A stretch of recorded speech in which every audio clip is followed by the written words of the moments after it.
My perfect sister accused me of stealing $13,000 and threw me out. But when the FBI arrested her for defrauding millions, now she's begging me to save them from ruin, and I told them, never. I'm 28 years old. I work at a hardware store and run a small online shop for handmade products. And honestly, I need to tell this story because I still can't believe how everything turned out. I mean, when I think about what happened like 2 years ago, I literally feel like I'm remembering someone else's life. You know? But anyway, I guess I should start from the beginning. So, all this mess makes sense. I was always the one who went unnoticed in my family. My sister Melissa, who's 3 years older than me, was always the star, the golden child, the one who did everything perfectly according to my parents. When we were kids, it didn't bother me that much. Like, I had my thing and she had hers, but as we grew up, it became more obvious. Melissa studied business administration, married Ryan, who came from a family with money, and ended up managing a clothing and accessories store that seemed super successful. My parents wouldn't stop talking about her, about how proud they were, about how she was an incredible businesswoman. Meanwhile, I had started my own artisan baking business. Nothing fancy, but it was mine and I liked it. I worked from home making custom cakes and decorated cookies for events. Things were going well. I wasn't getting rich, but I paid my bills and lived peacefully in a small apartment, like an hour away from where my parents and Melissa lived.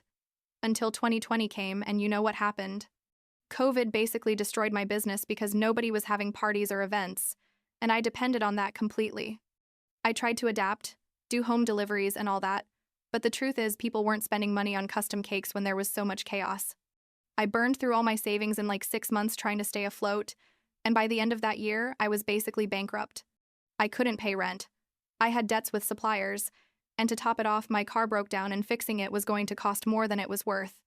It was super humiliating, but I ended up calling my parents to ask for help. I explained the whole situation to them, that I just needed a loan to cover a couple months of rent while I found a stable job, that I would pay them back every last cent.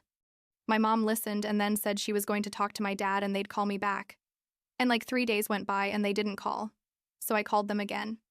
My dad answered and basically told me they didn't have money to lend me, that they were tight too, which I knew was a lie because they had just renovated their entire kitchen, but that he was going to talk to Melissa to see if she could help me. I didn't want to ask Melissa for anything, seriously, but I was desperate.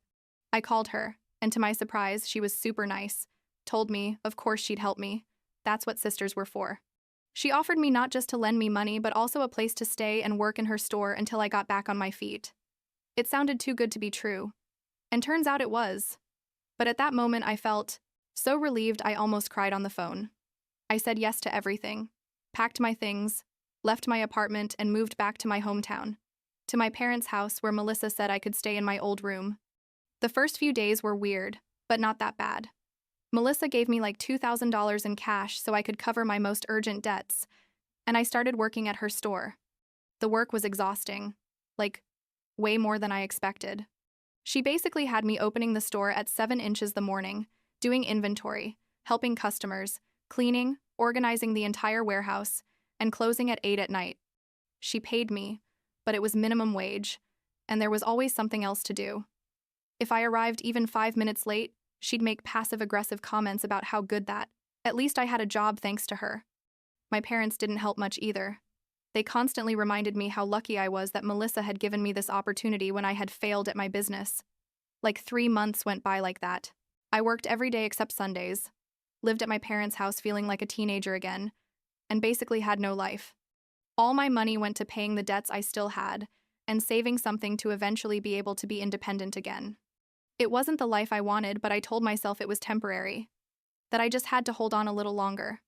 And then one morning, I think it was a Tuesday, I went to get money from the ATM before going to open the store, and my card was declined. I thought it was an error with the ATM, so I went to the bank. I sat down with an account executive, and she checked my account and told me it was at zero. I told her that was impossible, that I had like $3,500 there last week. She showed me her computer screen, and there it was, an electronic transfer for exactly $3,487 made 3 days before to an account I didn't recognize. I froze. I asked who had made that transfer, and turns out it had been done from my online banking account.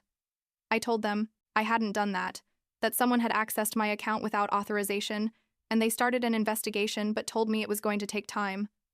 I left the bank basically in shock. Who could have had access to my account? I had my passwords saved on my laptop and my phone, but nobody else had access to those devices except. Well, I lived at my parents' house where Melissa also stayed when she visited. I didn't want to think what I was thinking, but the pieces were starting to fit together in a horrible way. I went to work that day feeling sick to my stomach. Melissa arrived at noon like always and acted completely normal, asking me about the morning sales and giving me instructions for the rest of the day. I didn't tell her anything about the money. I still had hope that it was some kind of error or a random hacker. 2 days later, on a Friday night, I got to my parents' house after closing the store and found my whole family sitting in the living room with super serious faces. My mom, my dad, Melissa, and Ryan. They told me to sit down, that they needed to talk to me. I knew something bad was coming, but I had no idea how bad. My dad started by saying they had discovered something very serious, and they needed me to tell them the truth. I had no idea what he was talking about. Melissa then took out her phone and started showing me screenshots of what looked like bank transfers, text messages, and emails. She accused me of having stolen more than $8,000 from her business account and of having been stealing money from the store's cash register for months. She also said she had found evidence that I had used her information to open a credit card in her name and had spent like $5,000. I sat there unable to speak for a moment because it was so absurd. I didn't even know where to start defending myself. I told them that was completely false, that I would never do something like that I didn't even have access to her business account or her personal information. Melissa kept showing me evidence. Transactions I had supposedly made, text messages I had supposedly sent. It was all fake, but it looked convincing, like she had put a lot of effort into fabricating this whole story. I tried to explain to them about my own bank account, that someone had stolen my money, that it was probably the same person doing all this, but my mom interrupted me and told me to stop lying.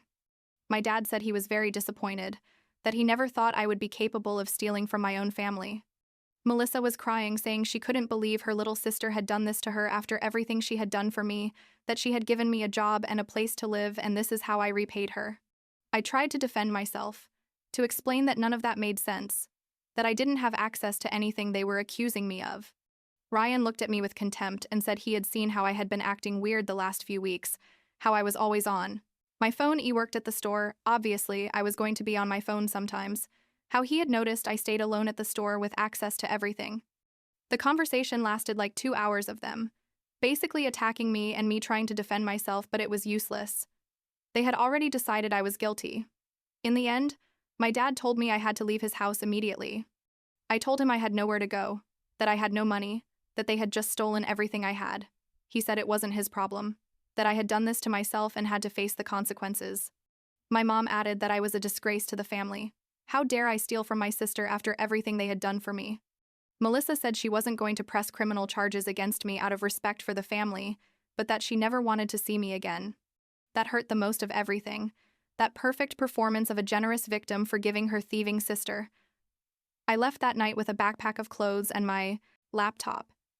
That was literally all I had in the world. I had no money, no house, no car, nothing. I stayed at a homeless shelter the first 2 nights, crying myself to sleep and unable to process what had happened. It was like a nightmare I couldn't wake up from. The next few months were the hardest of my life, literally the hardest. I found work cleaning offices at night because they didn't ask for references or experience. You just needed to show up and do the work.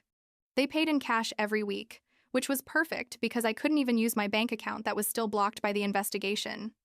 With that money, I rented a room in a shared house with 3 other people, a kind of ugly place, but at least I had a roof. I ate basically rice, beans, and the cheapest things I could find. I lost like 15 kilos in 2 months. Later, I got a part-time job at a bakery, making simple breads and cakes. The owner was an older man who gave me the opportunity without asking many questions when he saw I knew how to bake. It didn't pay much, but it was better than cleaning offices, and he also let me take the day-old bread that hadn't sold, which helped me a lot with food. I worked there in the mornings and kept cleaning offices at night. I slept like 4 or 5 hours a day, but I was surviving.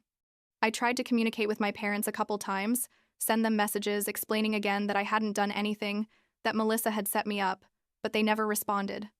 They blocked my number after the third message. I didn't have close friends in town because I had been gone for several years before coming back, so I was basically completely alone.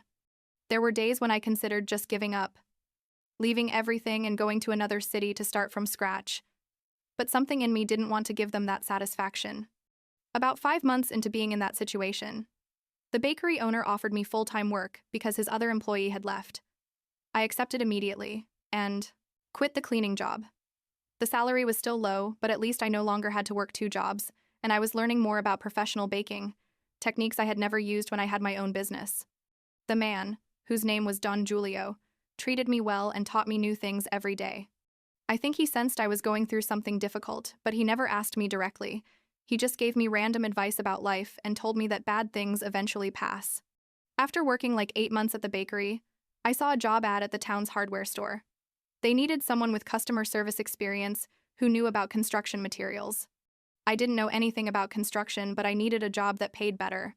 I applied, and in the interview, I was basically super honest, told them I had no experience but was willing to learn whatever was necessary. The manager, a guy named Carlos, gave me a chance. He said he liked my attitude and that he could train me. I started at the hardware store, and honestly, I ended up liking it more than I expected. I learned about tools, materials, paint, plumbing, basic electrical, all kinds of things. Carlos was a good boss and taught me everything patiently. The salary was better than at the bakery, and they also gave me benefits. I was finally able to move to a small apartment by myself. Nothing fancy, but it was mine. I bought secondhand furniture, decorated as I could with my limited budget, and slowly started feeling like a normal person again. During all this time, I didn't hear anything from my family. Literally nothing. I was still angry and hurt, but also, I don't know. Part of me just wanted to move forward and forget everything. I focused on my work, started doing therapy with a counselor who offered low-cost services, and little by little, I rebuilt my self-esteem that had been destroyed. I also went back to baking as a hobby. I baked things in my apartment on weekends and took them to work to share with my co-workers. About 1.5 years had passed since they kicked me out of the house when one night, like around 10, I received a message from a number I didn't recognize. It was Ryan, Melissa's husband. The message said something like, "Natalie, I know you probably don't want to know anything about us, but I need to talk to you urgently. It's about Melissa and your parents. Please call me."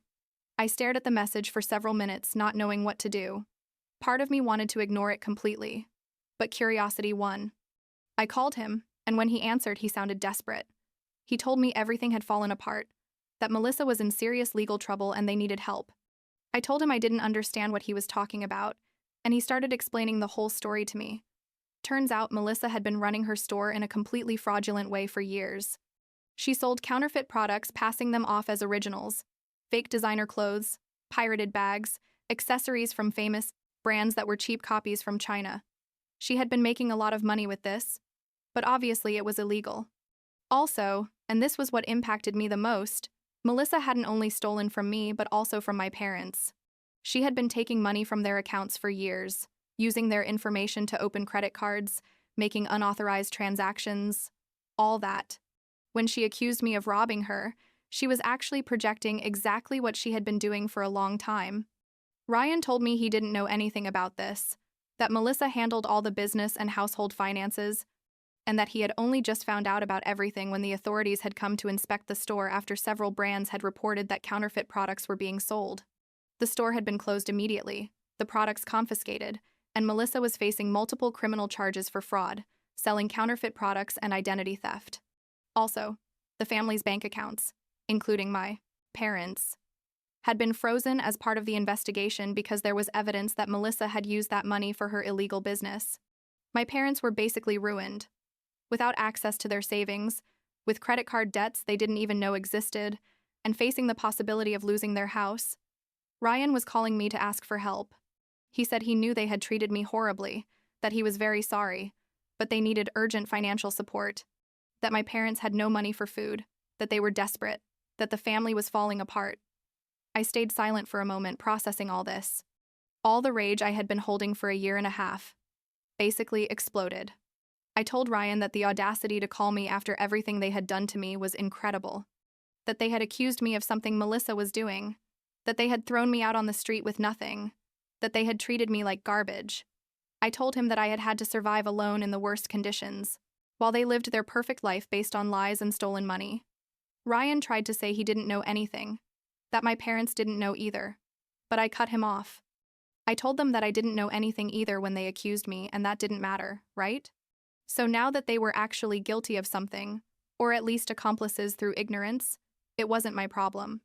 I hung up the phone and started crying, but not from sadness, but from a weird mix of rage, satisfaction, and also a little pain because at the end of the day, they were still my family. I blocked Ryan's number and tried to move on with my life. Like a week later, I received a call from my mom's phone. I almost didn't answer, but something made me do it. My mom was crying, begging me to help them. She said they had made a mistake, that now they understood I had been innocent all this time, that they were so sorry. I asked her if she really meant it or only said it because she needed something from me. She stayed, quiet. I told her where was her pride, that I wasn't a disgrace to the family, that she should be ashamed of how she treated me. She said we didn't have time for that they needed money for a lawyer for Melissa, that they needed help with the house. I felt something I had never felt before, like absolute power over the situation.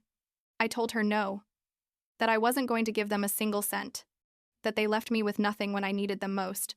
So now that they were in the same situation, they should understand how it felt. My mom started yelling, telling me that Melissa was my sister. How could I abandon her now? I told her that Melissa abandoned me first. Worse yet, she destroyed me on purpose and made me look like a thief in front of the whole family. That she chose her path and now had to live with the consequences. I hung up the phone and blocked that number too. I felt powerful and terrible at the same time, you know? Like I had finally been able to say everything I wanted to say, but I also felt a little guilty because at the end of the day, they were my parents. But that guilt didn't last long when I remembered how they treated me. The nights I spent at that shelter not knowing if I was going to be able to eat the next day, all the suffering I went through because of Melissa's lies and their blindness, and the following months. Supposedly, my family's situation got worse. I found out from people in town, because you know how small towns are. Everyone finds out about everything. That Melissa had been formally charged with multiple crimes, that she was probably going to jail, that my parents had had to sell their house to pay the debts and fines, that they had moved to a small apartment, and that my dad, who was semi-retired, had to go back to work full-time at almost 65 years old. The story became pretty well known in town, and a lot of people who used to admire Melissa now talked about her as the scammer, the criminal. I didn't feel pity or joy about that, just a kind of indifference. Like, I had already processed all my pain, and now I just wanted to live my life without all this affecting me anymore. While all that was happening, my life kept improving little by little. At the hardware store, they promoted me to supervisor after a year and a half of working there. Carlos said I was the best employee he'd ever had, that I learned fast, and that customers always asked for me because I helped them well with their projects. The salary increase allowed me to save real money for the first time in years. I also went back to baking more seriously. I started selling cakes and cookies online, using social media to promote myself. Nothing big, just small orders on weekends, but people from town and nearby cities started to know me. My designs were good and I used quality ingredients, so customers were happy and recommended me. Little by little, I was building a small base of loyal customers. Like, 4 months ago, I applied for a government grant for small business owners who had overcome significant adversities. I had to write my whole story, from how I lost my original business to how I was falsely accused and had to rebuild my life from scratch. It was hard to write all that and relive it, but it was also kind of cathartic. Like a month later, they called me to tell me I had been selected to receive a grant of $15,000 to start or expand a business. I couldn't believe it. With that money, I was able to buy professional baking equipment, formally register my business, create a decent website, and start doing real advertising. Now I have a small online store that's going super well. I still work at the hardware store because I like it and it gives me stability, but baking is my passion, and eventually I want it to be my main income. Last week, while I was decorating a wedding cake in my apartment, I got a text message from an unknown number. It was my mom again, from a different number. The message said my dad was sick, that I needed help with medical expenses, that please I should reconsider helping them. I read it, reread it, and simply deleted it without answering. I didn't block the number this time, just ignored it. I don't feel rage anymore when they contact me. Just a kind of emptiness where there used to be family. Sometimes I wonder if I'm a bad person for not helping them, if I should be the bigger person and forgive and all that. But then I remember that night when they threw me out with nothing, how they called me a thief and disgrace to the family, how they let me live on the street while they continued with their comfortable life. And I remember that I survived, that nobody helped me when I was at my worst moment, that I got ahead on my own despite everything. A few days ago, I finished paying off all the debts I had from years ago. All of them. I don't owe anyone a single cent. I have a savings fund, a business that grows every month, a stable job I like, and peace of mind. I don't have family, that's true, but I have something better. I have dignity and I have myself. And that, after everything I went through, feels like enough.